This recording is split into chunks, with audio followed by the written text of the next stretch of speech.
Hey, everybody. It's your friend Adam. I'm here with John Delarose. He's a comics artist, and he asked if he could come on one of my Thursday streams, and he told me this fascinating story that I figured would be a great topic for a Thursday stream because it's so interesting to me. I'm constantly telling people, like, nothing is going to change about this. People being able to go on Twitter and call you a Nazi and a racist and a piece of shit and like completely defame you with all impunity until someone starts suing the living hell out of these people and winning some cases.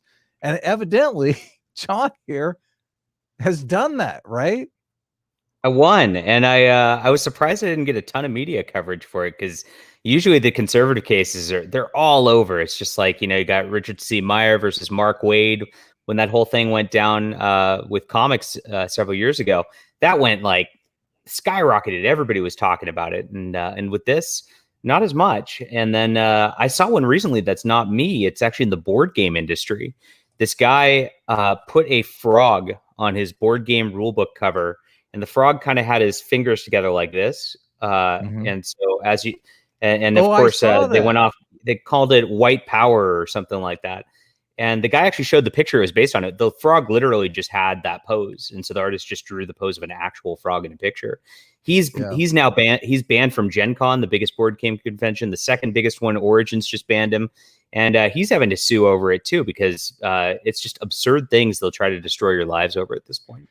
Yeah, so before we get going, why don't you introduce yourself to my audience? I know you from Comicsgate. You've been around Comicsgate for quite some time, but not my I have some Comicsgate people in my audience, but I'm under the assumption 95% of my audience is not Comicsgate. So, Sure. Yeah, I've been a big part of Comicsgate for a long time. I kind of came to fame in the comic circles by breaking open the story about Marvel Comics and just how crazy it had been. Every single character they made in 2016, 2017 was replaced by a woman or a minority or a gay person or whatever. They just renamed Spider-Man somebody else in order to try to push this like social justice agenda. And I wrote up that article for the Federalist, and that just went to millions and millions of views and just I was all over national radio at the time and kind of blew up that way. And since then, I've just been working on comics, on my science fiction novels. I write books also. I've been a #1 bestseller, I think 7 or 8 times. I've mhm. won 2 different awards for my books. And I'm a right-wing guy. I'm a Catholic. And, that's not allowed in the entertainment industry these days. Okay. My wife just messaged me with something. I'm gonna have to take a second here. Here, let me. I should have done it while you were giving your intro. No worries. Uh, let I me can talk and filibuster while it's going on. So let me it's see. fine. No, I I do want to I this. want to ask you a good question, but I'm trying to think. I need to know the answer to the question. Uh, Sure. give your well, yeah, I know everything there is to know about the Comicsgate thing. Oh, tell us about your best-selling authorship because that I I'm always skeptical when I hear somebody say I'm a best-selling author because I figure what exactly does that mean these days? It's pretty cool. My first kind of big book to hit that was a book called For Steam and Country, and it's in the steampunk genre. And what happened was there just was not a lot of good steampunk books out there. So I just started writing it. It's kind of like a nationalist sort of thing, and good characters, lots of action, just the type of stuff that people like. And that just skyrocketed. Sold about 25,000 copies, and it's still selling to this date. So that's my biggest series. My next one was Justified, and that's my Christian science fiction epic. And I just wanted to take Star Wars and like twist it around, so it's like that's really based on Eastern religion. And I wanted something kind of based on Catholicism and just traditional Western sort of stuff. And so I took that and did that. Again, just sold thousands of copies, really awesome right off the bat. So that's kind of what it takes. It just depends on what you're selling these days. But it's been a wild ride on Amazon. I always say Amazon is the great equalizer because you don't have to be a corporate stooge in order to publish on Amazon. You can do it yourself. You've got the same sort of level playing field to try to get seen.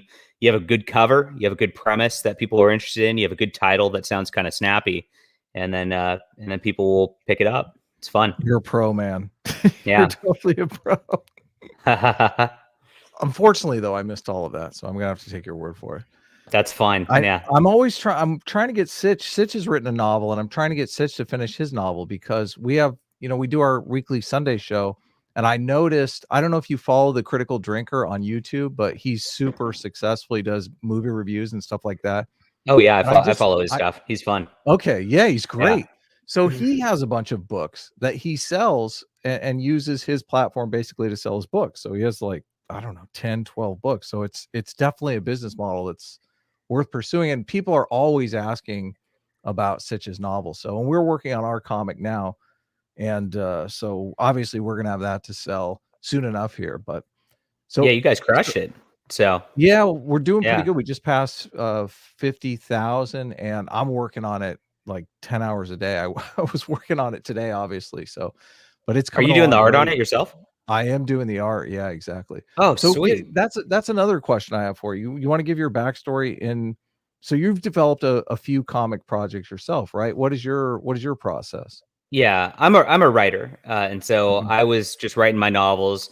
I kick out probably 3 4 novels a year. I really just I work hard is what I try to Mhm. do, and I like writing comic scripts. I started writing comics back in like 2010. I got really mad, just like these comic companies just they cancel their books and change things around and reset everything and reboot everything. It's kind of like Hollywood now. Hollywood is now taking the comic model of screwing up all their shit by constantly rebooting their franchises and then restarting everything, that it just like it makes it impossible to want to follow anything. And so that Yeah. happened with the Batgirl title back in 2010. I was kind of annoyed by that, and at that point I was just like, fuck it, I'll just write a better Batgirl. And so I just decided to write my own deal that became Flying Sparks. Been a pretty popular comic skate comic. That book's made I think about $120,000 over the course of the various volumes so far. So doing pretty good on that. And And that's on yeah, Amazon? Is that how, because that's huge, those it, are huge numbers there. it's on Indiegogo and Kickstarter and Amazon. So I kind of Oh, okay. I cast a wide net, get as many people as possible. Because what I found is the people that use Indiegogo don't use Kickstarter. The people who use Mhm. Kickstarter don't use Indiegogo, and the people who use Amazon don't use either of them. So Yeah. you just put it out there and just try to get as much as you can get and make sure you can get as many readers as possible. Yeah. Amazon is where Critical Drinker sells his books at. So obviously, if we did a book, we would have to sell it on Amazon too. And I mean, I Yeah. haven't really, I haven't talked to Sitch about doing a book together, but And I I'm know happy to he's talk written a book. off air if he wants to figure out how to self publish and all that. I'm Yeah. happy to help out. So just talk to me. I've written dozens of screenplays, so I have dozens of story ideas, and but we came up with Supervillains Anonymous between us based off of a story idea I had been kicking around for years and years and years, and we just developed it together, kind of from scratch, which was kind of cool. So Nice. tell us a bit, because I really want to know like the complete story here. What is WonderCon?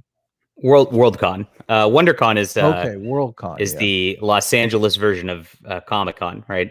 But Okay. Worldcon is the World Science Fiction Convention for science fiction novels and books. It's like the convention, and they move year to year. So, like, they were in San Jose the year that I got banned here, and they're in Washington D.C. this year. Some years they'll be like, I think they're even trying to have one in China now. So, of Mhm. course, they're trying to pander to the Chinese audience, just like Hollywood and everybody else, right? Yeah, definitely. But the it's really been the biggest, most prestigious con for science fiction for a long, long time. And this is right as the comic skate thing was really taking off. So I was getting out there, like I said, Flying Sparks was out. That first volume was cranking it on Indiegogo and just crushing it. My books, in terms of like my novels, were out there and really just like taking off.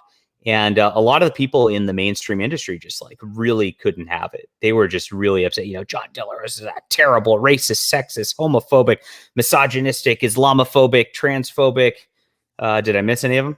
All those So things, right? so so You know, slow down just um, a tad here.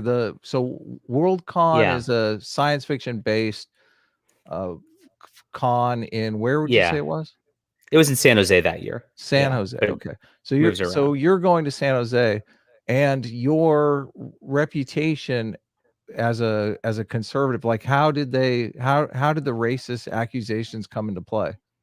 I actually wrote a blog, and so much like I did for the Federalist for comics, exposing kind of the Marvel Comics SJW stuff. I had a local convention, and I wrote up because they changed all their panels. So they used to be about comics and movies and fun, and I noticed like they changed all their stuff to be about like you know minorities and science fiction and how awful it is. It's like every single all their programming for that convention was just around that. And I'm like, this isn't fun. This is something Mhm. that families don't want to go see. This is something that you don't want to go out on your weekend and like, you've worked all week. You don't want to get a lecture on how you're racist and how everybody's racist and oppressing this person who's talking to you. Right. That's not what entertainment should be about. And That's a typical yeah, back and forth in Comicsgate, obviously. You make any kind of right. criticism of comics that has anything to do with the characters, and all of a sudden it's turned into, "Oh, you don't like the fact that the character is this race or gay or trans or whatever they're doing." And they take Exactly. your And I don't criticism of care. the I mean, people can story do and whatever they turn it want to do. into, well, yeah, obviously, but it seems like a pretty nefarious thing that they have going on here. They're doing this Yeah. kind of tokenism with characters. Then you criticize it because it's a terrible story, and then all of a sudden they turn that tokenism into you being a racist or a homophobe or something like Right. that. So Exactly. Every single time. that's the thing that they do regularly.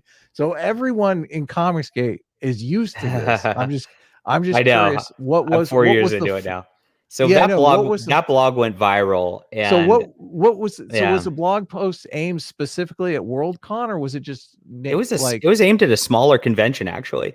But what happened okay, was a couple like science fiction like gossip news websites. There's like a bleeding cool for science uh-huh, fiction called File 770. And they picked it up and started mocking me on it. And what happened was like all these big names in the industry started just tweeting about me. I was a nobody mhm, at the time. I had one book out. It had sold maybe like 300 copies at the time. And I'm just like, and like people like John Scalzi, who's like, he's got a $8 million contract with Tor. Cat mhm. Rambo, who's the president of the Science Fiction Writers Association. Kurt Busiek, who is a Wow. longtime Marvel writer. All these people are writing about me on Twitter, and they're saying So they're I'm basically trying a to make you the terrible Nazi person. of the day, right? Yeah, They're exactly. like, it's a Nazi of the day thing, right? Exactly. And I'm just like, how do these people even know who I am? Like, this is crazy. And I didn't know what to do for a while. It was just like madness. So I just was like, all right, well, you're not going to shame me. I'm just going to be like, you know what? You guys are a bully Bob, and that's it. So I announced I was going to go to Worldcon, and I was like, you know what? My thought process at the time is like, you know what? I'm going to be there in person. These people were tweeting about me. I can buy them a drink or something, and it'll all calm down. I was naive, right? Because I had not So seen this sort of thing before. So I just So said I'm going just to to go get to the Worldcon. timeline, just Yeah, get the timeline right here. So you do the blog post, it gets a lot of right. attention, but you already have the Worldcon thing lined up. You're planning on going there anywhere, or Correct, did you correct. plan, okay. Because I So live here. it's I live already close on to your San Jose. schedule. Yeah, Right. okay, exactly. So I actually wrote them. I was going to set up a table, and I thought, you know what, I'm going to get a bunch of conservative authors to go, Mhm. and I was going to just set up the Joe Rogan thing, like change my mind or whatever, or just beef. We'll have a table there selling our books, and I was just going to show them we're human, we can hang out, and I was going to get Nick Cole. Nick Cole's a big conservative author. A guy named Brian Niemeyer, he's an award-winning author too, and me and a couple other guys to go and just hang out and just be there, be present, and we'd have a table selling our books. It was gonna be awesome. And all those guys, what happened was like some weird stuff like started going on in 2017. I think the Covington thing happened with the kid who was getting beat up, and it was getting dicey out there. So my Mhm. friends were like, you know what? I don't think we're gonna actually come out because, like, I mean, we don't want to get like shanked because we're Mhm. conservatives, right? It's just, and Wow. San Jose is not a friendly place. So I email the convention this, and I'm like, hey, like, there's a perception that like this is going to be hostile environment towards anybody who's like a Republican or a conservative or whatever. Will you provide any like security or just assurances or anything like, just to make sure we're all right? Crickets. Not. They did Mhm. not respond to me. Mhm. And so I'm just like, wow, this is crazy. So a couple months goes by, and I'm actually like in Disneyland, and I'm just hanging out with the family and all that. And I get a text, John, like, did you see? I'm like, what do you mean? No, I'm not. I'm like, I'm in line for Mr. Toad's Wild Ride. What are you talking about? And you're banned from Worldcon. I'm like, what the fuck? So I look, and they have this whole like diatribe, because you know how SJWs write. They never write like just like a little like one liner on Twitter. They have their threads, right? And it was just this whole diatribe about how they want to remove racism from our con, and we're banning John Delarose because he's going to violate our code of conduct, et cetera, et cetera. And so because of that, I was just shocked. And then that's really went viral. They posted it on their website, they posted it on all their social medias. I'm on blast everywhere in the science fiction community, like I'd never been on blast before. And I'm just like, wow, I know I'm blacklisted at this point. I'm like, there's no way, I can't even get a publishing deal ever if I wanted one, with that sort of thing going on from Worldcon. So I'm panicked. I'm in Disneyland. I don't know what to do with myself. And I'm just like, oh God. So somebody on Facebook saw it, and the guy's like a big science fiction nerd. And he's just like, hi, I'm a civil rights attorney. And I'm like, oh, hi, what's up? And he's like, let me call you. So he calls me, and he's all, they just called you a racist on your website. And he's like, have you ever talked to them before? I'm like, I just sent that email saying I was concerned for our safety. That was it. He's like, well, how do they know you're a racist? I'm like, they don't. I have no idea what's going on here. I mean, this is crazy. He's like, well, that's libel. I'm like, oh, okay, well, yeah, it is. Right. So the attorney contacted you. You didn't contact an attorney. He contacted me. Typical ambulance chaser. He's like, I feel like there's some money to be made here. No, he's actually was very much just in it for the because he's a big science fiction guy.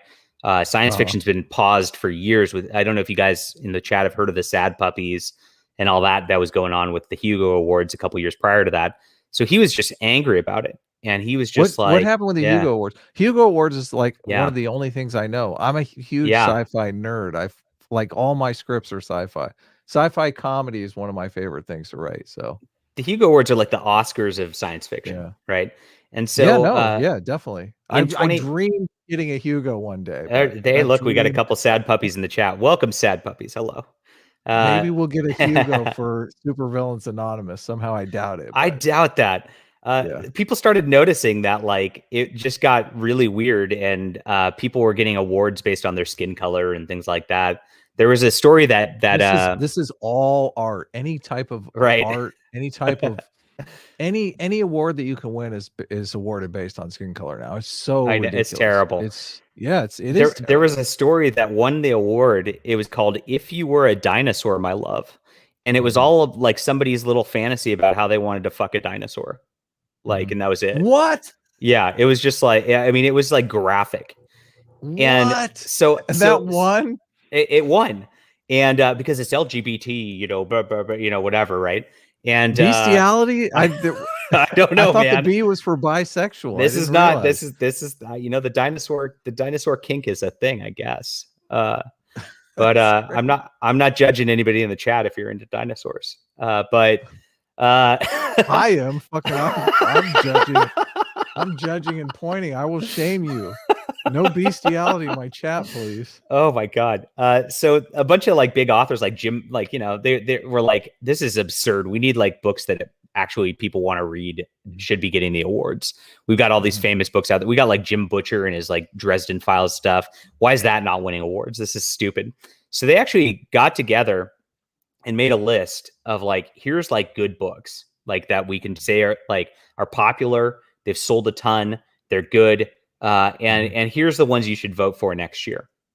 Well, and they weren't political. It was completely that, and that was the whole deal. They're like, we're not doing this based on politics. When you say they got together, this is the Sad Puppies. This is the Sad Puppies. Okay.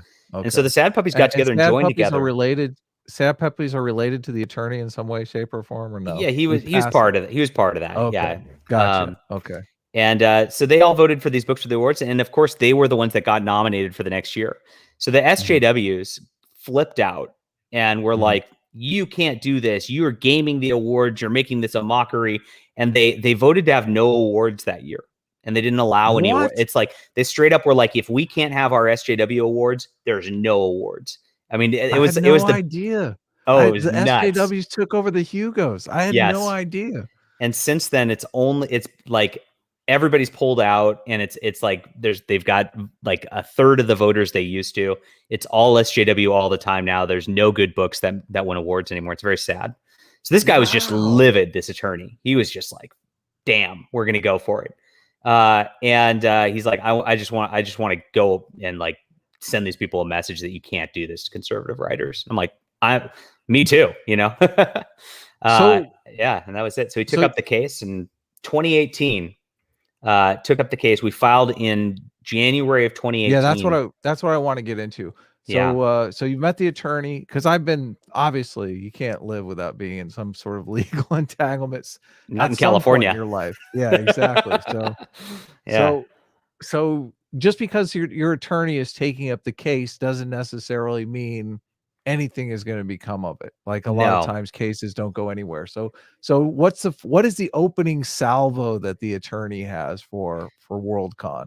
he had a bunch of things. California's actually got an anti-discrimination law called the Yeah. Unruh Act, and it allows for peaceful assembly and going to conventions and things like that. And you're not allowed to discriminate based on political affiliation.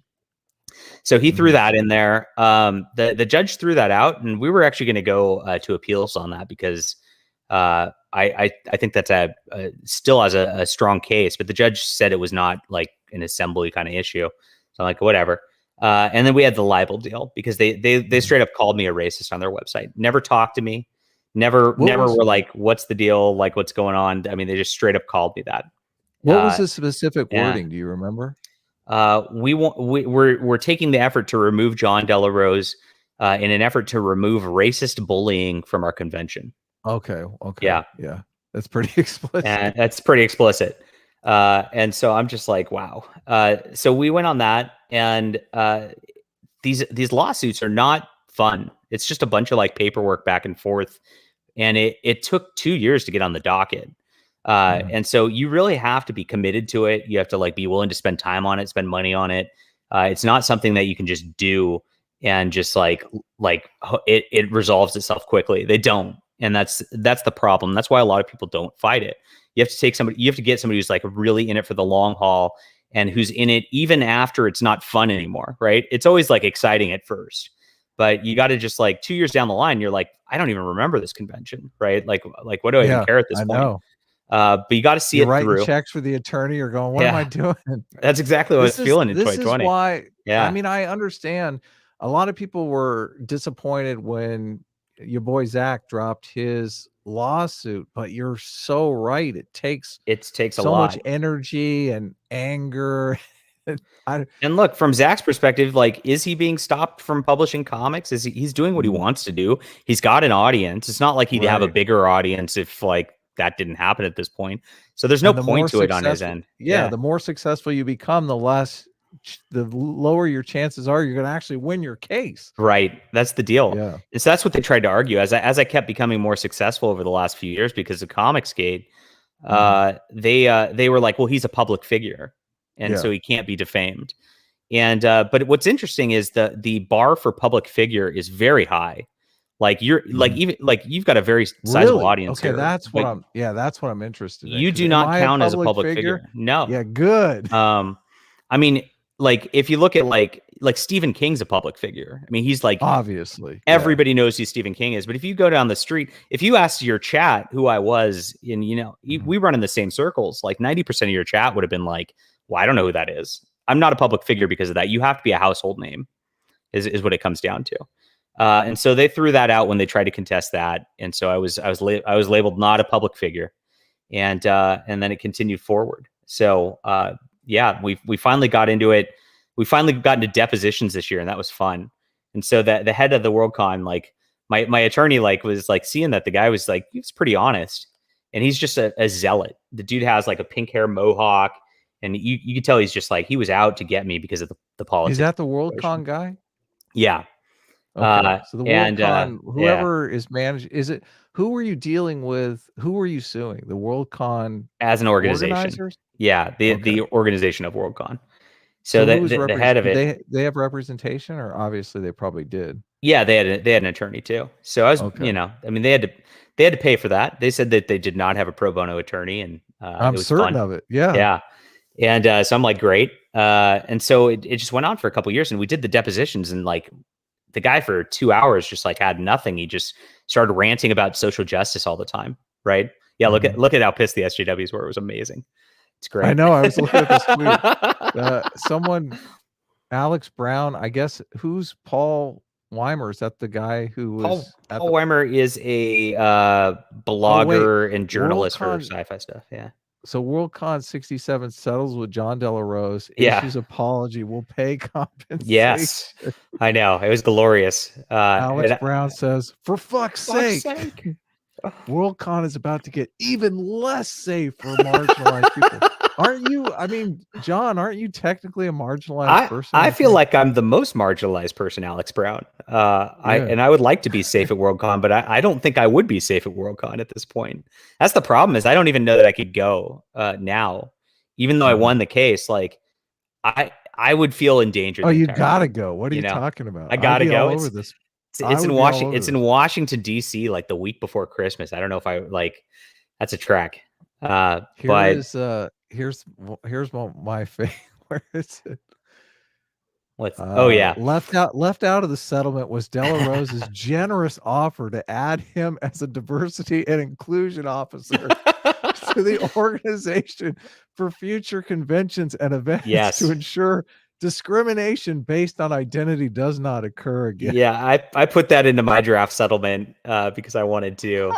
I thought that's so good. Yeah, I like being funny. So good. Well, every attorney I've ever worked with, and I've worked with a few of them. Yeah, they love this shit.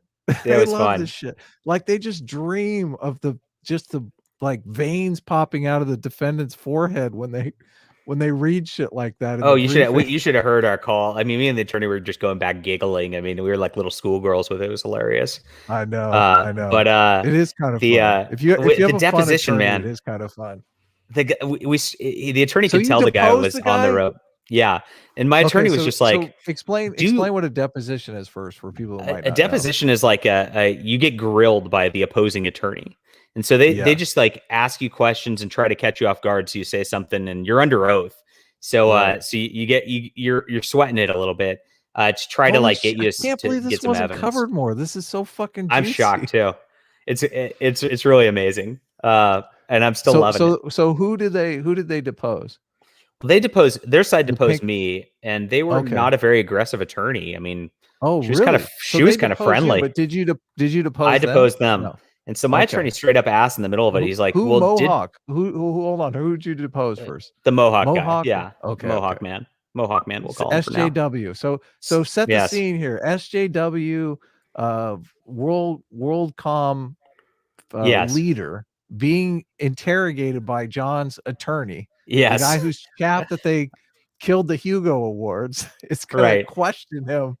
And he's white. We should definitely say he's white. I mean, that's very important to state. He's like British white. Oh yeah, white. I'm sure, certain of it. White. Yes. Just because he has a pink mohawk doesn't mean that he's not white.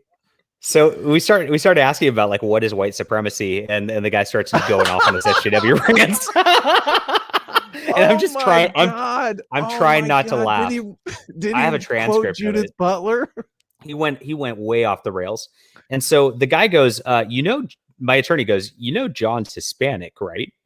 And the guy goes, well, yeah. And the guy and my attorney's like, so like, can Hispanics like, be white supremacists? And he's like, yes. And it's like, but why would a Hispanic be white supremacist? Because wouldn't that hurt them? And he's like, well, yeah, it would, but the systemic blah blah blah blah blah blah. He just goes off on the rant. Oh yeah, right? No, I know the systemic line. Yeah. And he's like, well, is John a target of like, is he marginalized? Is he a marginalized person because of like you're saying? And he says, yes, he is. And my attorney's like, okay. He's like, and then the guy butts in. He doesn't just stop there. He goes, but he still has white privilege. And my attorney's like, what?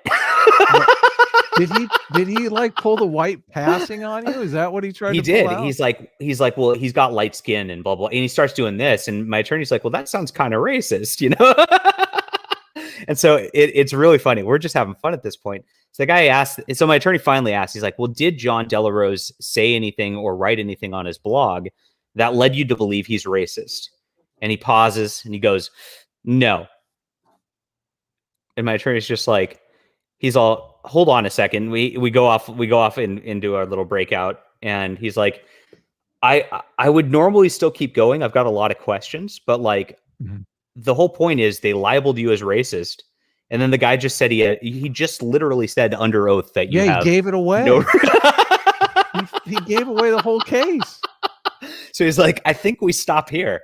And that was that. So after that went down, they were like fighting it. And once the depositions were over, suddenly like they're ready to talk settlement. And that's how it goes. Yes. And I didn't want to do an under the table settlement. I didn't want to do a back one where we're not talking about it. The whole point is I want to get an apology for that, which does not happen very often in these cases. Most settlements for cases, people, like, you get a sum of money and you're supposed to shut up about it. I've been in lawsuits with other groups like Indiegogo, for example, and we're not allowed to actually talk about the results of it, for example. And there was an issue with them trying to kick right-leaning creators off that platform for a while, and we resolved it. Did you sue Indiegogo? I went to arbitration with them. Okay. So they have an arbitration clause in their contract. But yes, Indiegogo did this because or Kickstarter, because Kickstarter it was Indiegogo. For doing. Really? It was Indiegogo. They kicked two different right-wing books off their platform, saying they violated their terms of service. But I was a part of that too. This stuff doesn't get coverage, man. I don't know why it doesn't, but it really doesn't. We fought that through. I'm sure people in Comicsgate don't want to talk about it because, obviously they have a lot invested in Indiegogo. Yeah, exactly. And I can tell you right now, we resolved that, so there's not going to be that issue in the future with Indiegogo. So Indiegogo has been nothing but totally charming to me. Our campaign ended up self-terminating. I didn't even know that was a thing, and they emailed me the mailing list and all that stuff, and were totally nice to me, and just apologized and said, start a new campaign. So they definitely don't want to lose Comicsgate's business. So that's why I'm just surprised. Correct. So it's I mean, they are a San Francisco based company at the end of the day. You got to remember. So I know what that means. But there's we've taken care of it. So it's Indiegogo is a safe platform for Comicsgate at this point. It is. And Worldcon is apparently a safe place now too. So I got the apology. Like I said, most of these settlements like this, you never get a public apology. It's always behind the scenes. So they usually absolute crushing. They usually end up taking it out of the settlement money. Like they'll offer you more money not to have to make the public apology. Well, it depends upon the case. I mean, if the people are obviously broke, which I found out these people are broke. Okay. There wasn't much there. These are and that's the deal with SJWs at the end of the day, everybody. They're just miserable people who have failed in life, right? So just to keep you guys, I think the settlement was like $4,000 in a public apology, which is nothing really to sneeze at for something like this, especially if you're fighting with a pro bono attorney, and it sounds like that's what it was. And I don't know if their attorney was a friend of the family or what, but you probably took some pain and suffering out of them in just paying attorneys' bills, because usually attorneys, I mean, they were something like this up. you can something like this you can spend like $5,000-$10,000 just on your attorney. So I mean, in reality, like a judgment on this probably would have maybe got us $100,000.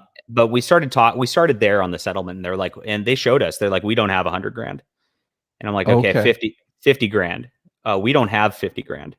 Right. I'm like, okay, 25 grand. We don't have 25 grand. At that point, I'm like, okay, these people, like, they can dissolve their entity and all that. And that's the end. And that's the end of that. Dissolve? But like, no, they didn't. So I went for it because at the end of the day, I wanted the apology. In like free table for life at all world. Right. I don't know. It didn't matter to me that much. I wanted the apology. And I mean, that pretty much covered my time and effort, for the $4,000. So it's like, all right, we win. So it's good. This must be a link to the public apology then here. Yes. Yeah. Okay. So They've got Wow. that. They've got the apology on there, and yeah, I'm very happy with how this turned out. So tell us what it was like when they deposed you. So do you know anything about the attorney that was deposing you? Was it a friend of No, she was a Pink corporate Mohawk or attorney, so okay. So they they're they they paying went her they went to some basically. firm. Yeah, so she Yeah. was going to be costly, but she, I mean, she just asked me standard questions like, I mean, well, are you racist? And I'm like, no, I mean, pretty simple stuff. And like, why do you think they're targeting you? I'm like, because I'm a conservative. Well, have you seen Mhm. them target other conservatives all the time? Let me tell you about Yes. Comicsgate. And that's it. I just got to talk about Comicsgate and how, I've watched person after person just get destroyed in the industry because they voted for Trump, or because, I mean, sometimes they didn't even vote for Trump. They're like, they just said like there was one policy issue or whatever that they disagreed with, and that's it. You never know. You were a pretty It's really vocal sad. Trump supporter, weren't you? I I mean, was. yeah. That's why they hated me 100%. Yeah. So, So that's what got under their skin. Did you yeah. have support for Trump on your blog? I don't know what your blog was about. Oh yeah. Yeah, I was definitely ever since I kind of got outed with that Federalist thing and with all that, Mhm. I was getting messages like from I was I had a publisher at the time, and I had a pretty well-known editor and all that. I got a nasty email from her like, you keep up this behavior, you're never getting published again, kind of thing. And I'm like, what are you From talking your about? Like, publisher? yeah, yeah, yeah. So And I'm they were just looking like, at your blog? Really? Huh. they were looking at my blog, my Facebook, and it was just pro Trump. I mean, there was nothing there. It's like, why just don't go to my blog and my Facebook if you have a problem with it. It's not, you have yours. You rant about how you hate Trump. Why can't I talk about how I like him? But it's not allowed. Not allowed in the industry. So I was already Yeah. kind of like, I knew it. I was under fire there. So at that point, I'm just like, I don't have a choice. Like, I'd rather just like write my comic books and write my science fiction, just have fun. But you know what? If I'm going to be known as the guy who's fighting against this, it's a little late. So I'm going to go with it, and I'm just going to keep going with it. So This is the thing that really bothers me is that they conflate conservatives with racists, and oh god, it gets so under my it's skin because it's it's like terrible. it's bad because man, I'm an American. It's your God-given right to argue politics online the way that I look at it. And if you're arguing with you can't even argue with a rank and file conservative without being accused of like if you agree with anything they say, oh now you're a racist. It's like fuck you. It's like I fuck saw it you. with Dan Slott. There was some random guy, and he's just like, he was talking to Dan Slott, who's a Marvel Comics writer. And Dan Slott was like, "You follow Englentine, who's a comic book YouTuber." And he's like, Mhm. "Englantine's with those Comicsgate guys, blah blah blah blah blah blah blah." And the guy's like, "I follow him. I follow you. Like, I'm interested in what he has to say about comic books and what you have to say about comic books. Like, there's no problem here. Like, I can be friends with him and friends with you. It's not a big deal." But they don't ever allow that. They will, like, if Yeah, you I even know. follow the wrong person, if you like the wrong tweet, I mean, that's enough that they will like write you off for life. It's fucking nuts. Yeah, it's total bullshit. So I'll do my best here to read this apology. So they paid you $4,000 and issued an apology. I guess this they issued on their website or Yes. whatever. SFSFC acknowledges the importance of reputation, Yes. especially for a relatively new author, and regrets that its public statement about barring his attendance might have led people unfamiliar with Mr. Delarose and his work to infer that he is or was Mm. a racist. For Yes. that, SFSFC apologizes. Thank you. This attendance ban was specific to the Worldcon 76 event produced by SFSFC, and Mr. Delarose has the same opportunity as other members of the public to register for future SFSFC events. Worldcon 76 does not tolerate discrimination in any form, including through cosplay. Now I'll pause you right here. Like, Yeah, let's hope with that. why? I didn't understand this, but I looked at it and I read this Yeah, because including through we had to prove cosplay. their statement. Were you Why? cosplaying? No. Well, I have in the past, but like, I don't understand like, what the hell is this about? It has nothing to do with anything. But the SJWs just rant about their weird Mhm. shit all the time. So bizarre. Yeah. Yeah. Based on but not limited to gender, race, ethnicity, religion, age, sexual orientation, gender identity, or physical and mental health conditions.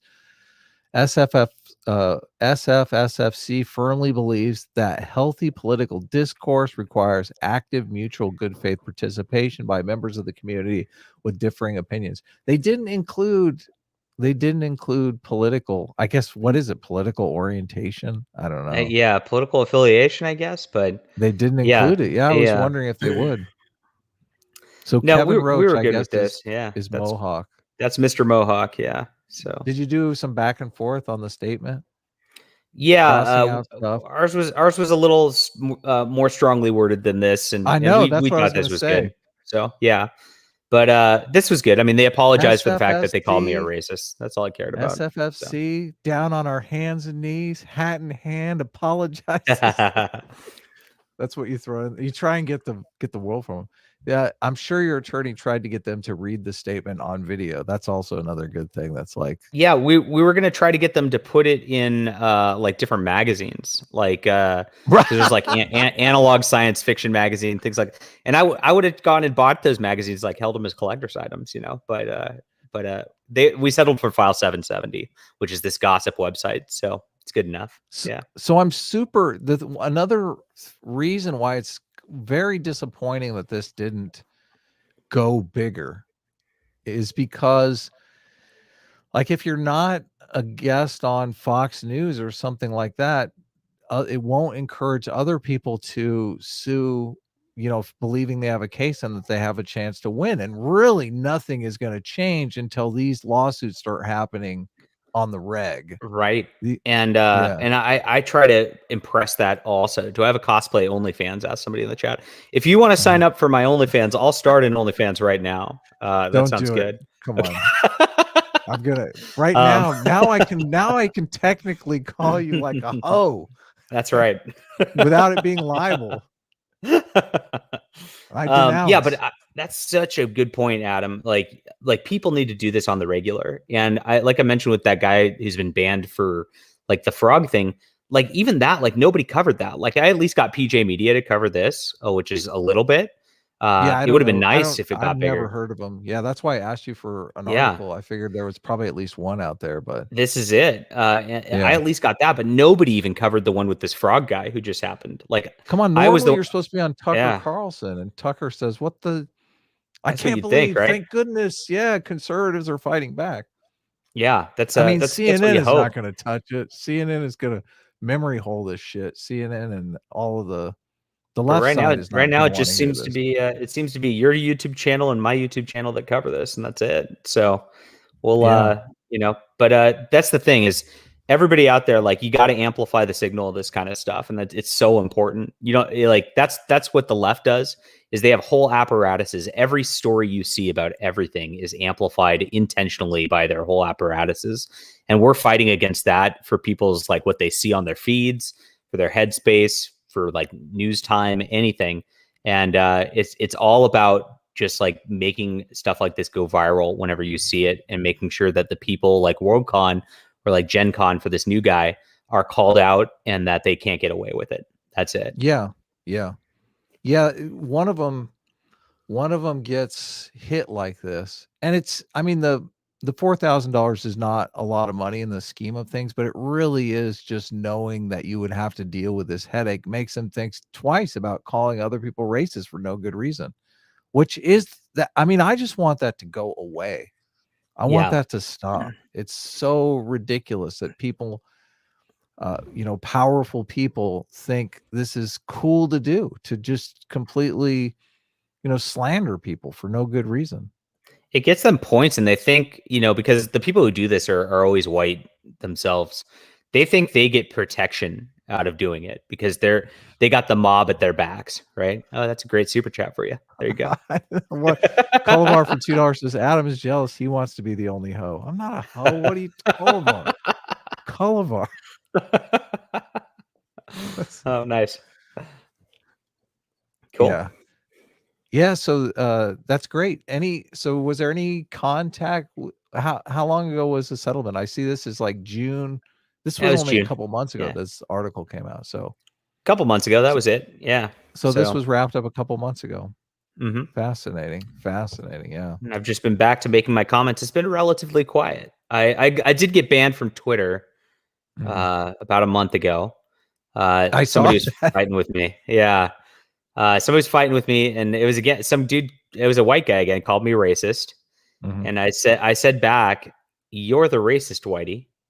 Yeah. And I guess he reported me, and then I guess Twitter thought that Whitey is hate speech. So I just Yeah. found that out because I'm sure if I search that on Twitter, 100,000 examples of that'll come up, and there'll be no problems. So it's a bummer. Yeah, I'm learning the they pronouns pretty quickly because like if you don't know, if you do, like the They'll safest they'll thing to do report is you. to just Yeah.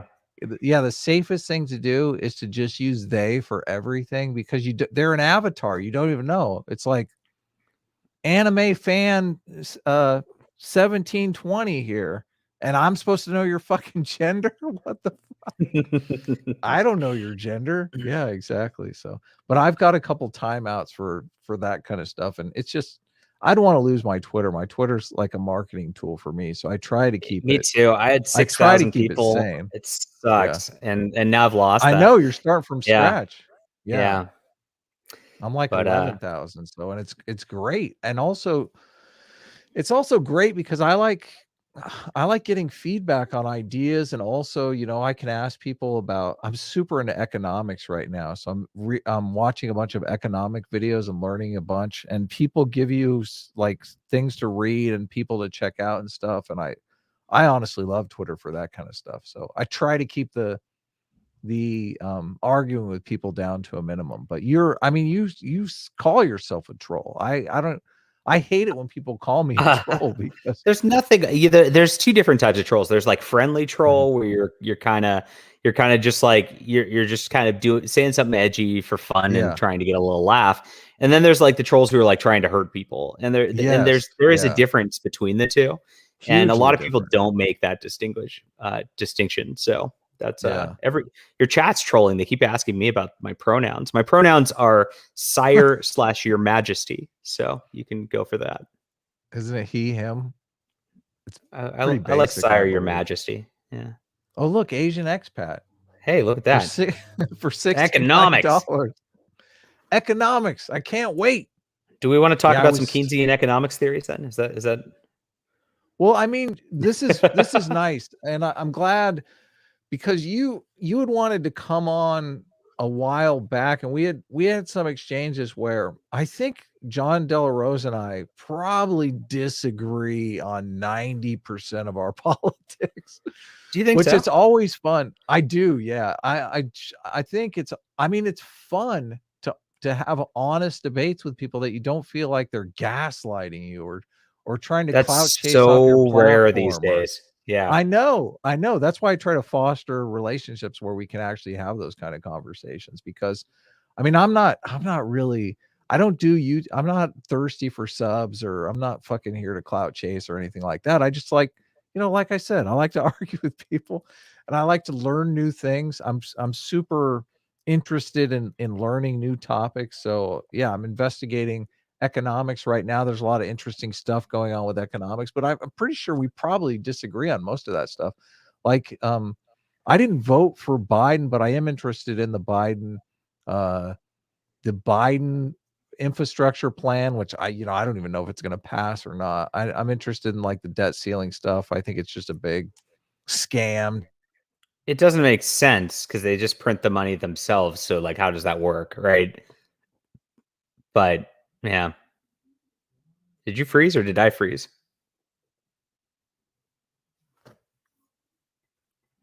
Hmm. I don't know if I'm here and Adam's not here or what. Looks like he froze out. Okay. I'll take this opportunity to show my book right now then since I can. My book The Cosmic Warrior is on Indiegogo right now It is a brand new book. It's a 2-week only campaign. It is a just strong hero adventure. If you love old comics like Green Lantern, like Namor the Submariner, like things like that. Oh, it's just me now. Hey. Then definitely go and check out the Cosmic Warrior on Indiegogo. I don't think I can actually put that link in the chat. It's Cosmic Warrior. I don't have a wrench, so I can't. I can talk about economics though, if you want. This is the John Delarose stream, guys. Welcome to the chat, everybody. Hail Trump. Trump, you're. I don't want to get Adam's channel taken down. I can't do that. Thank you, Chris, for backing the book. I appreciate that. Yeah, I'm sorry I can't put that link in the chat. Hopefully one of the mods can. I would appreciate that if that is the case right now. It was as good as your Space Jesus book. Nothing's as good as that, but that's okay. So yeah, Adam died. Adam died. What do you guys want to ask me? Do you guys want to talk? Ask me anything, I guess, at the moment. Say the N word. I'm not going to say. I said not. Not is a word that starts with an N. There you go. There you go right now. John over Adam. Hey, guys. I love this chat. This is great. I am not a socialist communist. No, that's not my deal. Do I take requests? Sure, I can do that. My new project right now is the Cosmic Warrior, as I said. And the next one's going to be called Overmind. And that's going to be actually a science fiction sort of analog for the dangers of social media and groupthink. I'm very opposed to that. So I want to, it's a big action story, but it's got that as like the theme for it. So I'm very excited about that when that comes out. For now, it's the Cosmic Warrior, guys. This is, it's a dude with a big freaking energy sword and he beats up aliens. Like it's that simple. And that's what I'm going for. I like fun stuff. I miss when science fiction was fun. Yes, this is now a pro-Trump channel, says Seppuku Sushi. Yeah, I'm trying not to talk about things that'll get me banned on YouTube, but that's the thing. What's my favorite thing about writing comics? Thank you, Chetzachi. Is that how you pronounce that? Thank you for the question. I enjoy writing comics because it's quick. I have like 50,000 ideas. I'm a very prolific guy. If you look on my Amazon or whatnot, I think I've got 33 issues of comics and 15 plus novels out now. And with that, I can get comics out a lot faster than I can get novels out. So it's, it's a lot of fun on that level. Appreciate people who check out everything. I try to do a little of everything. So I've got like steampunk, fantasy. I've got superhero. I've got like spaceship sci-fi. And so with a little bit of everything, I try to get like everybody's interest on board so that you check out one and then my writing's good and then you can check out more. Let's see. Do you think Trump runs again in 2024? I think he might because he is he's kind of got an ego, but I don't think he should. I think he's too old at that point. I'd rather have either Trump Jr. or maybe DeSantis from Florida run. Oh, did I just get out of here? Oh, there you are, Adam. You're back. I was just trying to make this and ask me anything now. Were you on the whole time that I got the whole time? Oh, thanks, Kolovar, for posting my comic. I appreciate that. Cool. Yeah. Drop a thing in the chat and I'll wrench you so you can drop links. Oh, I will. I'll say, this is me. Yeah, I don't know what happened there. My internet went down. All right. Yeah, we were talking about Trump and whether he runs in 2024. Yeah, what is your take on that? I'm curious because I think he might, but I think he'll be too old. I don't want that. So there is a Sitch and I talk political strategy on the Sunday show all the time, which is a lot of fun. I would love to talk that. Yeah. That'd be fun. I'll come by sometime. He's a super smart guy, and he was saying that Trump, the signal that Trump will give that he's actually running is that he will attack Ron DeSantis, because Ron DeSantis seems like the favorite to run. That's who I want. 2024. Yeah, that's who a lot of conservatives want. Yeah. Exactly. But the thing is, though, I looked into that because I wanted to see if Trump had done that, because it looks like he might run, and he's talking about making Ron DeSantis his new VP. So I know. Okay. Well, he's not going to take attacking him off the table. It does. I don't. I wouldn't go for that because like I said, I think Trump's just too old at that point, and I just don't. I don't want that. But yeah, It is who it is the who perfect who's the guest, and why is he occupying my stream? Yeah, this was my stream for a bit, oh but yeah, yeah, yeah, yeah. this is Adam Friended. Adam has a great comic book on Indiegogo right now. Adam, say hi to the chat. Supervillains Anonymous. Yeah, check it out. I'm working my ass off. I'm like drawing 10 hours a day, and I mean it's great. It's so exciting. I love working on it. It's the hours just fly by. But I do have a lot of respect now because Ethan's brought a bunch of pros into Comicsgate Yeah, now that just, I mean, they know what they're doing. This is my first comic book. I've been an artist, an artist and writer my entire life, but this is the first time that I'm actually like drawing a book. And this is, I mean, that's it's it's real very time fucking consuming. work. People don't realize. People have no idea. And that's why I just write them, because the scripts don't Mhm, take that long. And then I hand it off to the artist and I tell them what to do. And mhm. I like that. I don't know. Yes, yeah. That's you're in a different situation though. One of the reasons why I do have a couple artists. CT's been working with me.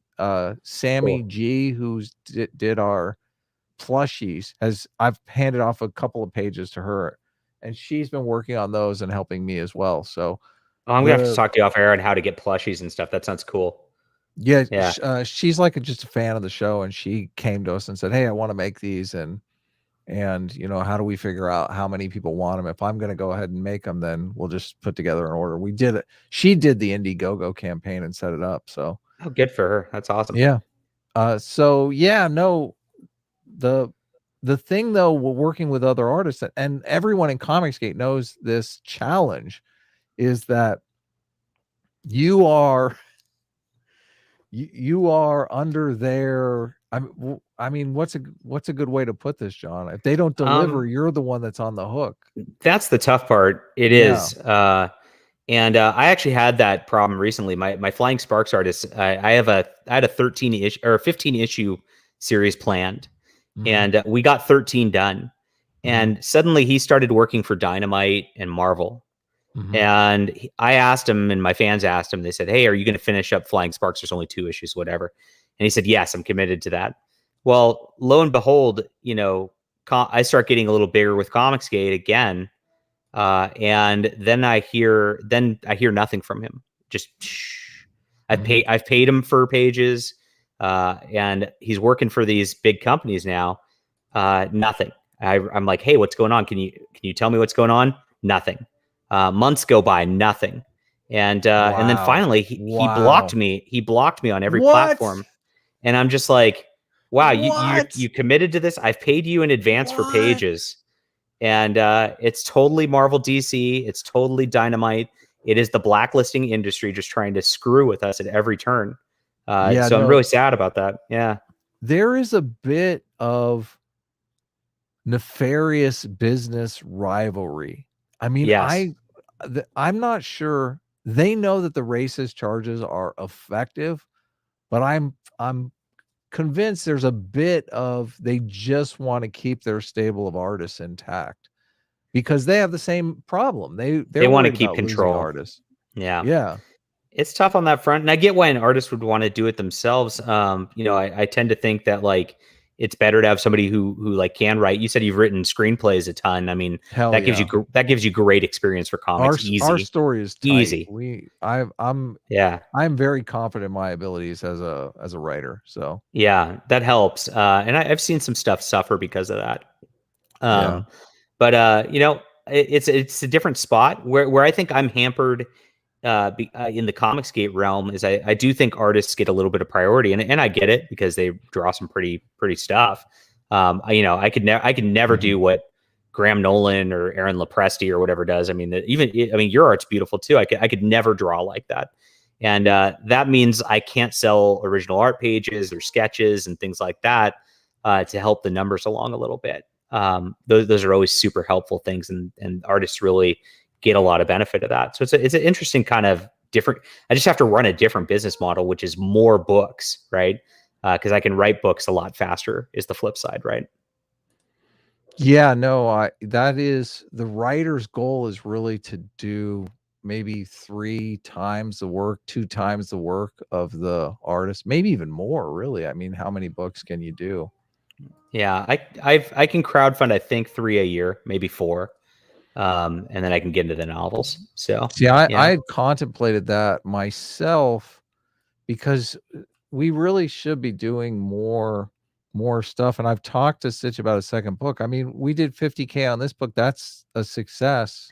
it's great. It's just you know, I'm I need to get faster in drawing the stuff. I can I click on this? I don't, I'm gonna YouTube is so weird these days. I know. Be careful with that. That's a pretty racy drawing. I know it. I know.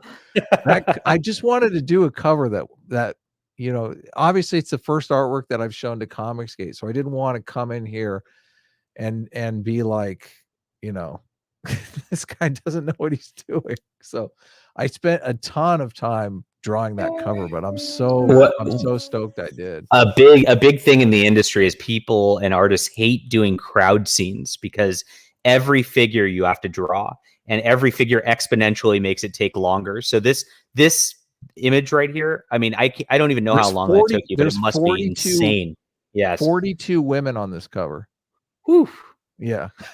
Yeah, That's why I'm like, that's crazy. Yeah. is that a record? Because I think that's 84 boobies. I think I've got the record for boobies on a cover in Comicsgate.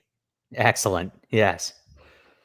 Good Yeah. work. It was a Cool. lot of fun to do, and it's going to be great. I think you have to take off. I have some super chats to read. So if you need to duck out, Sure. thanks for taking the stream over while I No was away problem. and sharing your fascinating story. So Yeah, thanks. I'd love to chat again sometime. And thank you, everybody in the chat. I appreciate you guys. You were awesome. And thank you for allowing me to hang out. And please check out The Cosmic Warrior on Indiegogo. It's a 2-week campaign. The book's already done, so I'm going to probably start shipping it out like 3 or 4 weeks from now. So easy yeah. stuff. If Yeah. you want to send me a link, if you want to DM me a link on Twitter, I'll add it to the description too. Oh, So great. I will do it's that. not in the description now, but it will be. Thanks, Adam. Appreciate it. All right. Take All care, right. man. Have a good day. Talk to you soon. Bye.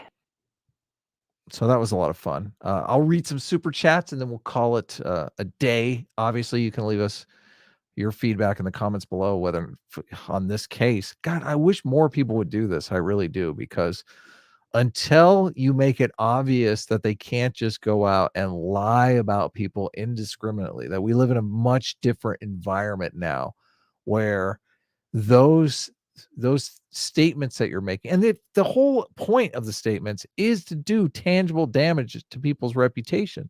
That's exactly what they're doing. They wouldn't say these things if they weren't planning on hurting people. Is wrong. It's totally wrong. It's disgusting, and it needs to stop. It's terrible. So Utter Nonsense for $2 says board game groups are absurdly SJW. Rip game night. Yeah, the quartering, I guess. I mean, he was doing game videos before he started doing his quartering channel, and yeah, I guess the social justice warriors have kind of taken over all of these gaming and fandom communities, which is lame. I mean, if they taught moral psychology, I know I drone on about moral psychology all the time, but if they taught moral psychology in grade school, I think a lot of this could be avoided. And I think one day people will be more open to the idea that political affiliation is really more, those moral intuitions that people have, really there's a biological component that's stronger than a lot of people believe. And I think that drives a lot of where people fall on the political spectrum. I don't think it's right. I think society evolved in a way where we need progressives, because progressives always want to push forward and change society and mix things up. A lot of times those changes can be dangerous, and they can hurt society in ways, they can take away gains society has made in other realms. I've talked about this before, obviously, but society can't be in a situation where we stagnate. And conservatives, they keep up on what is working for society and kind of lock it into place. So Boar Legion for $5 says S Chan, I think that's Sitch Chan, has to be the best at dollar signs. Hail Critical Drinker. Yeah, Critical Drinker is great. Yeah, I don't know. A Sitch Chan plushie. I guess maybe that's doable. I don't know if Sammy wants to do it. I think Sammy did a lot of work on the plushies already. So, but we'll see. Once she delivers them, we'll know even more because she's got to go through all that stuff. Utter Nonsense for $5 says S Class flosses her teeth with hobo pubes. Disgusting.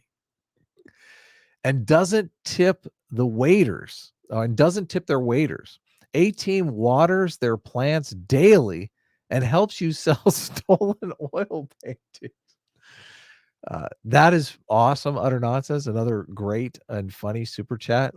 I mean, I'll have to ask Sitch about that. I'm not sure. I mean, I guess if he ran out of dental floss, he would use hobo pubes if that's all he had. But yeah, talk to me later if you want to move some of those stolen oil paintings. I'm supposed to actually, I think I'm supposed to go. I haven't been to the studio. I don't know how many people remember, but I had shared a studio with Owen last year that I painted at once a week. And we got rid of that studio because COVID came along and kind of ruined our plans. We were planning on having some events there, and then COVID happened and we couldn't do the events. So the place was really expensive. So we ended up ditching that place. Right now, Owen has a new studio that I have not been to for a year, but he wants me to come check it out and maybe start painting with him again there. So I'll live stream, do a little live stream from there. You guys can check it out. We'll see how it is. But it's the same building, but it's a lot nicer studio. It's a lot bigger. Utter Nonsense for $5. Oh, I already read that one. Input Latency for $9.99 says, I mentioned Eucharistic miracles last Sunday, but one in particular I'd like you to check out is the miracle of Lancanto and its investigation by Ordono Lino. Very cool stuff. God bless y'all.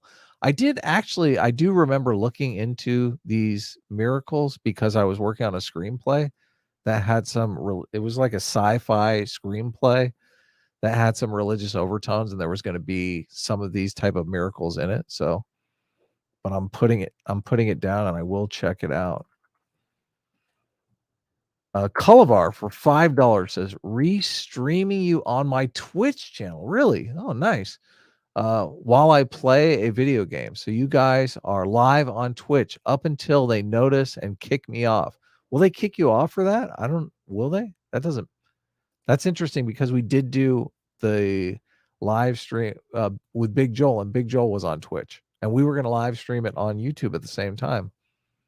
I have heard some say that you're not supposed to do that. So that would have been a good thing for Big Joel to say instead of saying he didn't want us to make money off of it, because that sounds terrible. Obviously, people were totally on our side with that one. Cullivar for $2 says, Adam is, oh, I already read this. Adam is jealous. He wants to be the only hoe. Well, thank you, Cullivar. And then Asian expat, which I might be doing a live stream with Asian expat if I remember correctly next week. I'm not totally sure, but next week a fan reached out to me and wanted to do he or she, I'm not sure, they were doing a critique of my debate with Vosh. I did a debate with Vosh long ago, kind of before Vosh really blew up. So it was a fun debate, interesting debate. And I remember I remember it was on oh man, Modern Day Debate. My friend James is actually super cool, and James rented our studio out, the studio I was just talking about, to do a live debate with Vosh and Destiny. Vosh and Destiny actually came to our studio, did a live debate. You can look that up on YouTube if you want to watch it. I was in the back watching the whole thing live, and I met Vosh and Destiny at that debate. It was pretty funny. Yes, I am taller than Destiny by quite a bit. So where was I going with this? So I did a debate with Vosh before that. That's actually how I ended up. Well, no, I think I knew James before that, but so I did that debate on the Modern Day Debate channel. And the thing that I remember about that debate was Vosh, the one of the moderators there was under the impression that I wasn't against socialism, that I was just doing the debate because I was just taking the capitalist position for fun or something like that. And I remember he said after the debate, when Vosh is like still streaming, that we were talking after the debate that, Adam, you're only doing this debate because, just to take the other opposite position, basically. And I was like, fuck you. What are you talking about? Like, our whole show is basically, man, the praises of capitalism cannot go understated. It's so weird. I guess I don't know. I don't know what he was thinking, but that kind of rubbed me the wrong way. Obviously, I still remember it to this day. Oh, look, Asian Expat has another. Wait, there's a bunch of other super chats here. Let me pull them up. Hopefully I got this. Derek Fondulis for $5 says, they don't care about racism, sexism, whatever-ophobia. They don't believe in race, sex, gender. They only care about power. Never seen you from that angle. Is it my angle? Or maybe you're talking about John Delarose. Yes, it is bizarre that they don't believe race is a thing. They don't believe sex is a thing. They don't believe gender is a thing. Yet they want to chastise everyone for their views on those things. And they want to separate the world into those categories, which I don't think is really good for anyone. Asian Expat for $6.90 says, if morality is objective, is there a moral choice in Sophie's choice? Sophie's choice, I believe, is she has to decide which child is going to live or die. Like, I think in Sophie's choice, she has 2 children and she has to decide which one is going to be sacrificed. I'm not super familiar with the story, but I know that's where the saying Sophie's choice comes from. Like, it's an unthinkable thing, unthinkable option. This is what makes stories interesting, is the 2 unthinkable options. Having moral principles and conflict is what drives a lot of the best storytelling. We use it in Supervillains Anonymous for sure. That's why I think Supervillains Anonymous is great.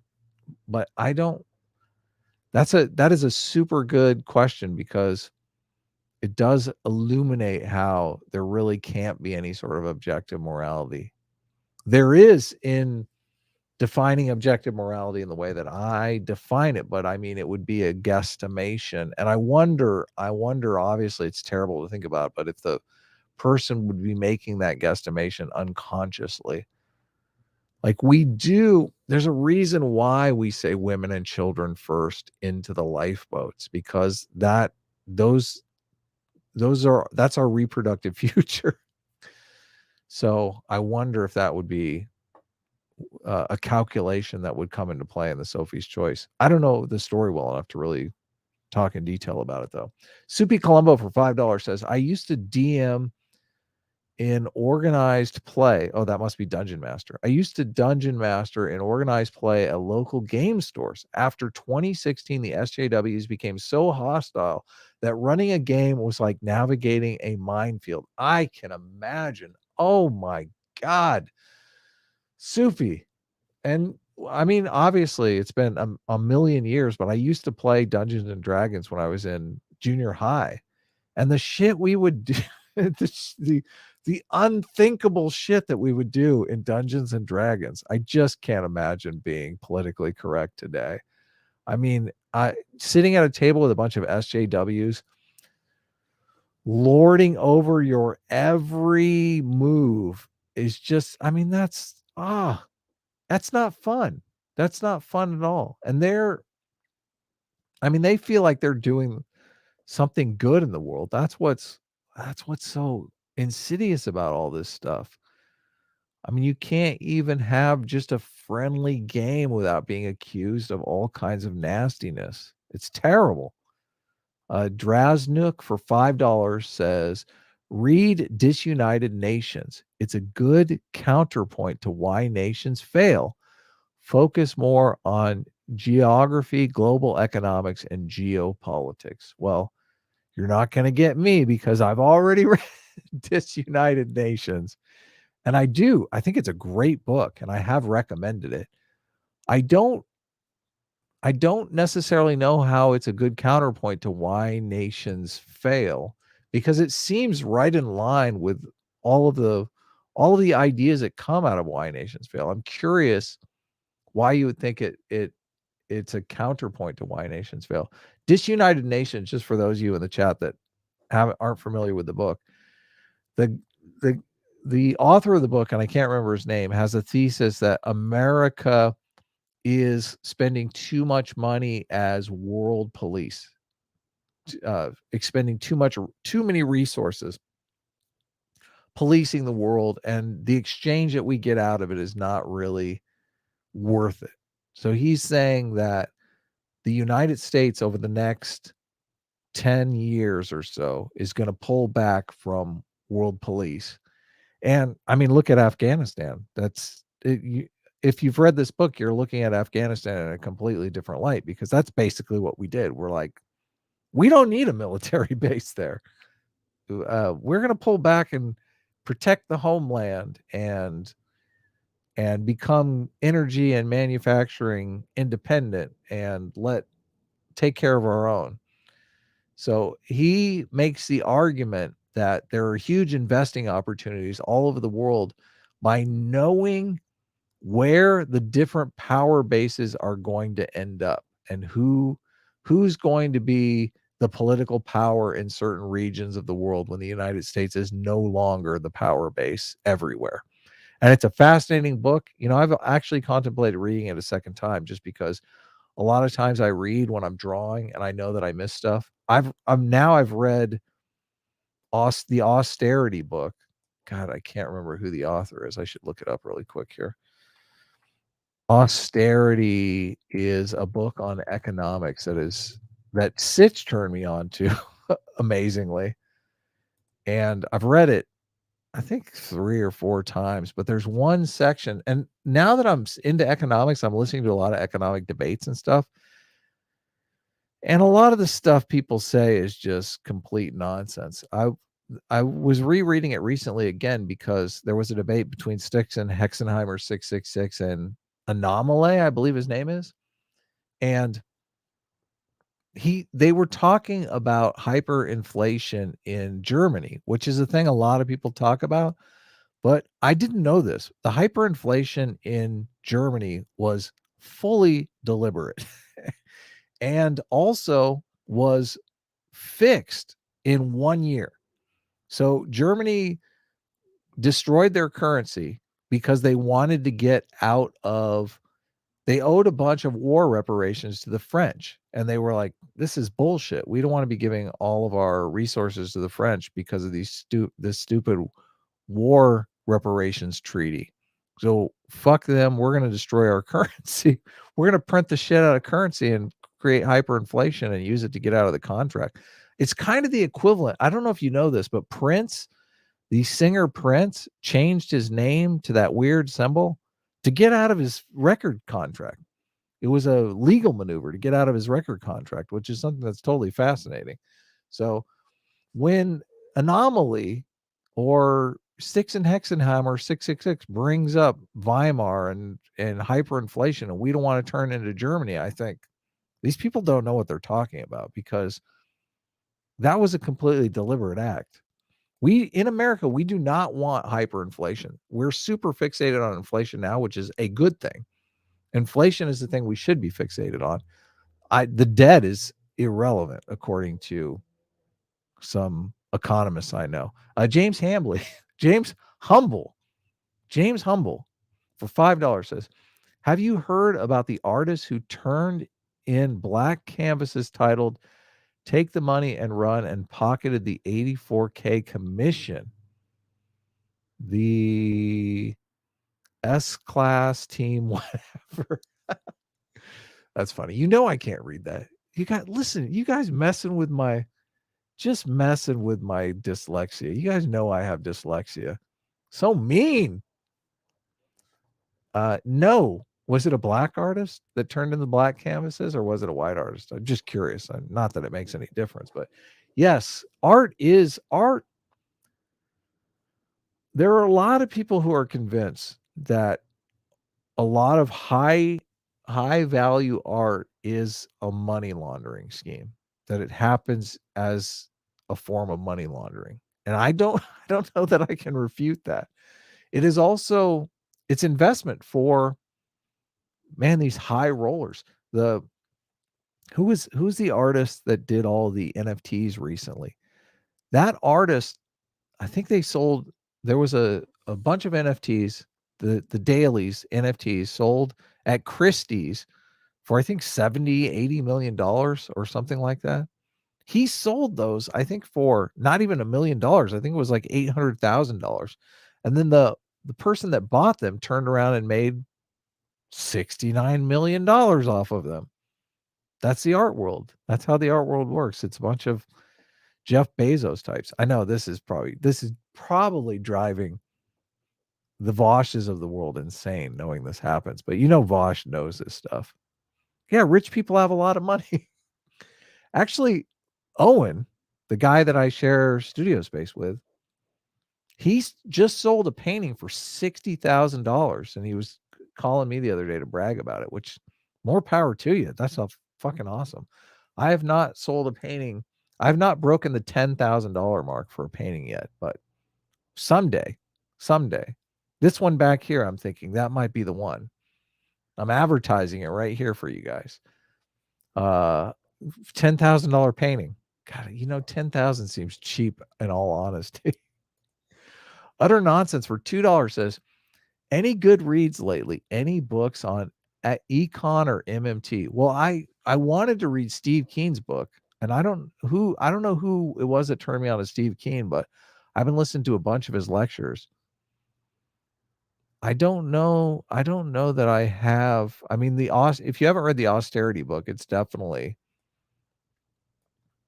high in economics, but if you're interested in economics, you would probably like it. I never gave you the title. Austerity, the history of a dangerous idea. Mark Blythe is the guy. I'll actually, here, I'll bring it up for you guys.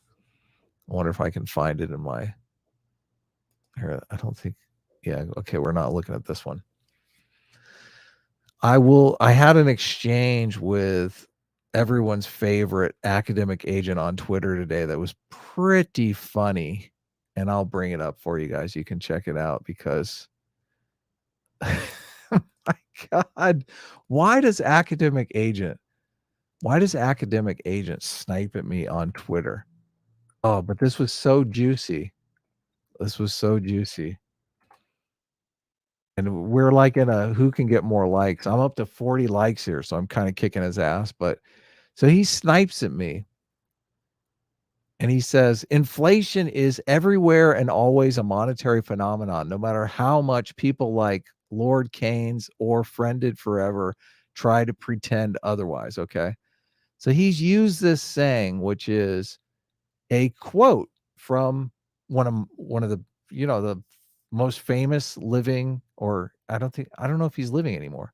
I think he might have passed away. One of the most famous economists of all time, Milton Friedman, won a Nobel Prize, I believe. Milton Friedman, okay, certifiable genius.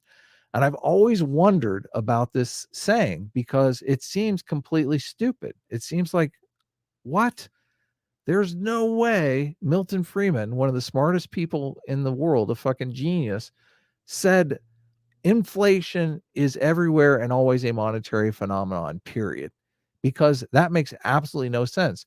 And I actually brought this up with Academic Agent when I had the talk with him when he was on the channel. I said, listen, if you inflate the money supply 2 times and you inflate the production side, massive increase in productivity, 10 times the amount of productivity, 10 times the amount of real goods and services in the economy, what's going to happen? What's going to happen to prices? Are you going to get price inflation or price deflation? And Academic Agent, the video is still up. You can go look. Academic Agent says price deflation. Exactly. So you've doubled the money supply, but you've compensated by increasing productivity. The productivity is way higher than the money supply. So I went and looked up this quote because I couldn't believe Milton Friedman would say something so stupid. And I discover that people are only giving half the quote. That's not the whole quote. It's not the whole Friedman quote. Friedman would never say something that moronic. So I tweeted back at him, finish that Friedman quote, Academic Agent. Inflation is always and everywhere a monetary phenomenon in the sense that it is and can be produced only by a more rapid increase in the quantity of money than in the output. Yes, Friedman was not a moron. And then I threw in, stop lying to your audience with half truths. Because what I am under the impression, and I almost tweeted this out, but I don't want to go round and round with Academic Agent on Twitter. It's a complete waste of time, and I have a comic book to finish, so I can only do short bursts on Twitter.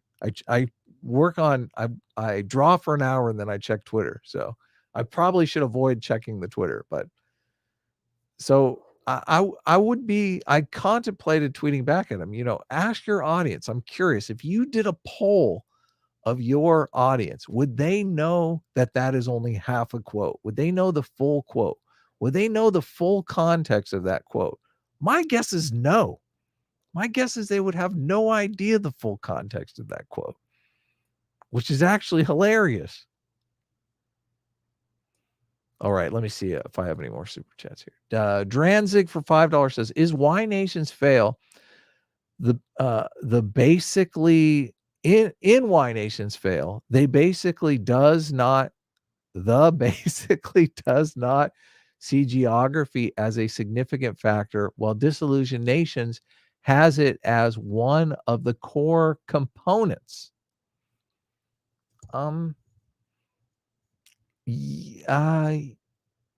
Well, yes, that is a good point. That is a great point. I don't want to belittle your point because it is a great point. There is an argument that is it anthropologists or economists? What is it?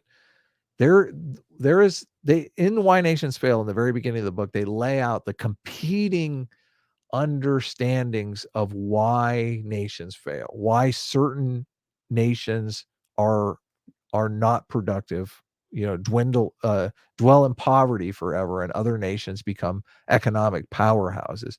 And one of the theories is that geography is a central factor. The Why Nations Fail authors argue that the central factor is institutions, that institutions take geography off the table. But geography still is the argument that he's making in Disunited Nations about geography is geography makes a difference in relative distance from you of various power bases, and also your access to certain raw materials. So I feel like there's a bit of a different argument going on there, but it is a great point, and I'm glad you brought it up because it does. I don't think though that it would make a difference in the geography argument about why nations are successful, but it is definitely a component. I would say that it's not the component. And I would obviously lean more towards the institutions are the devastating component, not devastating, the central component to why nations are successful or fail. Why nations fail? I'm curious, and it seems like obviously you've read both these books, so you're interested in this stuff and smart enough to be able to read them and understand them. The that sounds so fucking condescending. I felt like an elitist when I said it. It's funny because I'm in this book club. I'm in a book club with a bunch of friends and stuff, and we it was my turn to suggest a book to read. It's an IRL book club, and it's my turn to suggest a book to read, and I suggested The Dictator's Handbook, a book that I fucking love, obviously. And I expected I was going to have a really fascinating conversation with everyone. And about halfway through talking to everyone, I kind of realized, okay, I don't think people are into this book as much as me. I don't think they really digested it and like understood it to the same level I did, which maybe it's just me. Daniel Choute for $5 says, wouldn't we do the same thing to our currency because our debt to China? Yes, we would. That's funny because I do. And I laid out, I think I laid out with Mr. Ubercross. Mr. Ubercross and I were arguing in DMs, which is always fun to do. I love Mr. Ubercross. He's a great guy. He's an attorney. I don't think it's a secret. So he's a fun guy to argue with. Obviously, when you're arguing with an attorney, they know how to argue. So, but I laid out what would happen if we paid off our debt. And you can look this up online. There's a number. Just search MMT and what would happen if we paid off the debt. And you'll get a number of different things. I don't know if I can remember it. Here, let me try to look it up real quick. Let me see if I can find it. I laid it out when I was doing my talk with Warren Mosler. I made a bunch of MMT notes, but I've been sharing this with people because, especially when we have the debt crisis going and everyone's terrified, losing their minds that we're going to default. Oh my God. So it's so fake. It's just cooked up to make you guys crazy so you'll vote. Okay. So what would happen if we paid off the US debt? I wonder if I can share this or if I should share it. Now, I'll just read it. What would happen if we paid off the US national debt? So I have one. And this is the thing that people are mixed up. When we want to buy something, like we're going to do this big infrastructure spending bill, we're not going hat in hand to China and saying, can we borrow some money, please? We would really like some money. We don't need money. We print the money. We don't need money. We need stuff. We need steel. Thankfully, China will sell us steel for paper dollar bills. So we just print up a bunch of money and we go get the steel. That's what we really want anyway. So number one, what would happen if we paid off the US national debt? All the American Treasury bonds, T-bills, would turn into currency, US dollars, and the US Treasury would stop offering T-bills as a savings vehicle. So when we buy the steel from China and we give them a bunch of dollars, China is very unhappy because they have millions of dollars in an account at the Federal Reserve that is not earning any interest whatsoever. Like it's just cash. So they can take that cash and buy other things that they want. But the safest thing to do and the easiest thing to do is to buy an investment vehicle called a treasury bond. So they buy up our treasury bonds and they get a slight interest rate that's usually above inflation. So the money can sit there. They don't have to worry about it losing value. So the T-bills it's a service that we basically provide. So if we stopped providing that service, China would just get a bunch of dollar bills and they wouldn't get that savings vehicle, and that would end that. So two, the US would tax more than it spends because remember, we already have all this existing debt. So the US would tax more than it spends, running a budget surplus and draining out more currency from those converted treasury bills over time until all the currency was gone. This seems so boring. Are you guys really interested in this? I have 175 people listening. I can't. You guys must be listening for my soothing voice, not because this is exciting, but so then once you drained out all of that currency, you would no longer have any money supply, because not many people realize this, but the national debt is the money supply. I know banks can create money too, okay? But now banks create, well, I'm not even sure if the money banks create is the national debt. Banks can create money too. Don't think about it. It makes this example too complicated. So to introduce new currency, number 3, banks would make loans, or the government could print new currency and spend it. Yeah.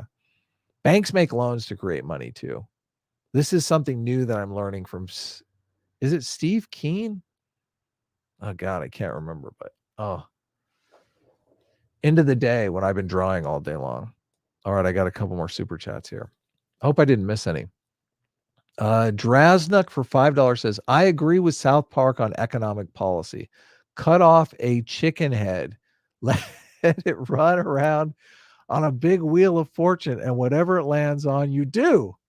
Well, that's actually would probably produce better policy than the Federal Reserve produces now. The problem is, I think there's a really, I think the classical economics framework, I think, is wrong. I think it's incorrect. And I know that sounds crazy to say, it really does. But we went for a long time thinking a lot of things were correct that turned out to be incorrect. Sun being at the center of the solar system, for instance, evolution, for instance. Oh, Derek says Milton Friedman is deceased. Thank you. Didn't know that. Let's see here. Big Brain for $5. Adam, what do you think about the big increase in the repo markets? I can't answer that. I don't know. I'm not sure. The thing, and I think it's Steve Keen. Now I can't remember if it's Steve Keen or something else. I was actually, I did a tweet here. Let me look up the tweet so I get the name right in case you guys want to check him out. He did a talk on Bitcoin, which was pretty fucking amazing, where he was talking about how, and this is interesting because if you want to really juice the economy, if you want to get people buying stuff, and people buying stuff makes people want to produce stuff, a lot of buying means a lot of production, means a lot of jobs, means a lot of economic activity, and economic activity is generally perceived of as a good thing. He was talking about creating a type of cryptocurrency that actually deflates or inflates very quickly. So the cryptocurrency is worth less over time. So it motivates people to spend it quickly while it's worth more. And I just thought that idea was completely fascinating. I guess it is a kind of manipulative, which always bugs people a lot. Yeah, I guess it is kind of manipulative, but if it was, the thing that made me think of it is because I'm playing with the ideas of UBI again, and if the UBI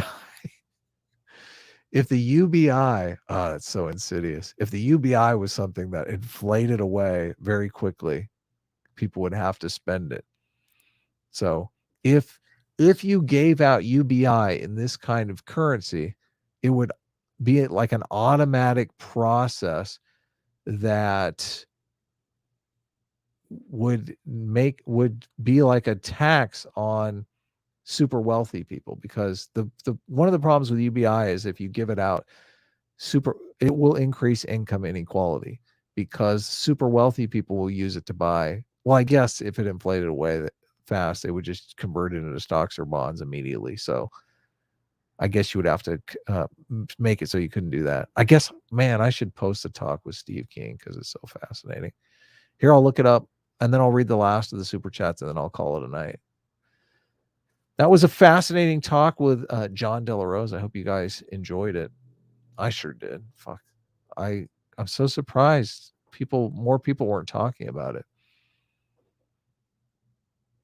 I'm looking for the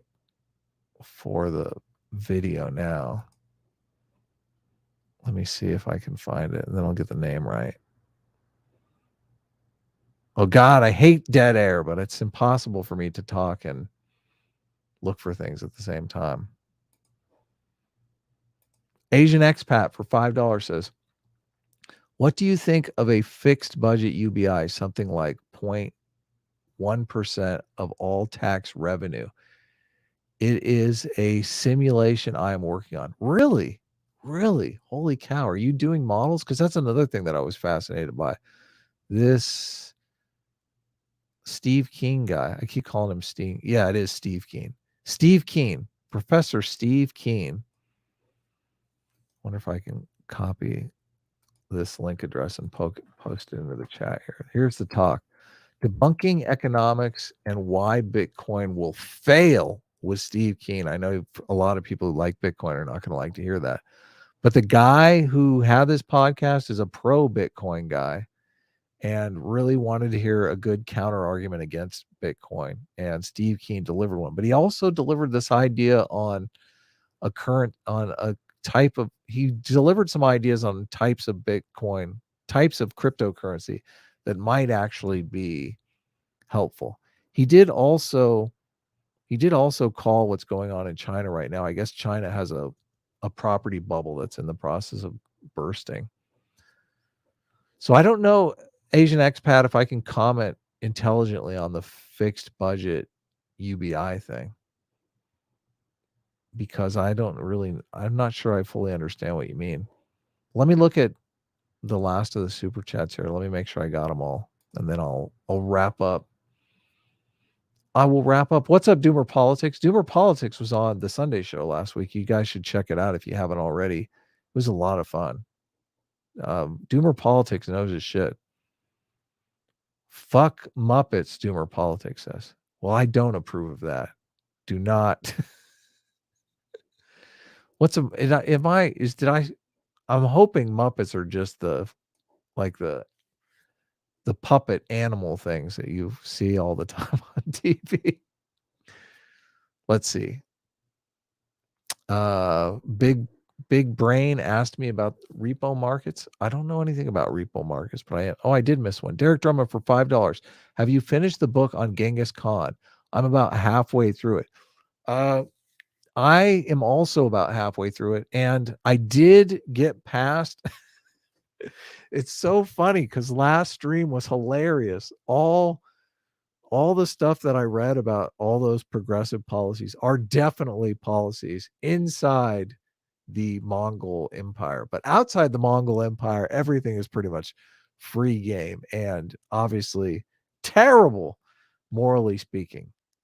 Many, many genocides take place in that book, and it's just unconscionable. So, yeah, it gets a lot more gory and grueling.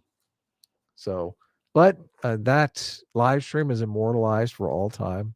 I don't know that Sargon has time to watch my Thursday live streams.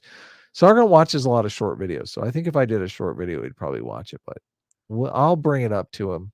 Well, I don't even know if I should bring it. If he's on the Sunday show again, I'll talk to him about it. South Park. Let me know in the chat if I missed your super chat. I think I got them all. I think I did. All right, I'm all caught up here. Oh, wait, I missed the Butter Amble. The Butter Amble for $2. Hey, Adam. Not watching this week, but hope it's good. Yeah, it was interesting. Definitely interesting. So I'll go ahead and leave it here. Thank you so much for the super chats. Always fun to hang out. Next Thursday, I have a talk with a gentleman who wants to critique, might be Asian expat. I'm not sure. Did he say whether or not it was him? I think it might be Asian expat. Wants to talk to me about my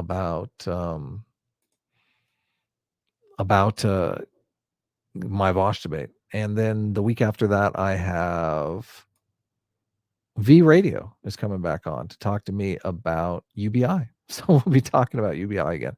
I'll go ahead and leave it there. Thank you so much. Take care, everyone. Have a great day. Bye-bye.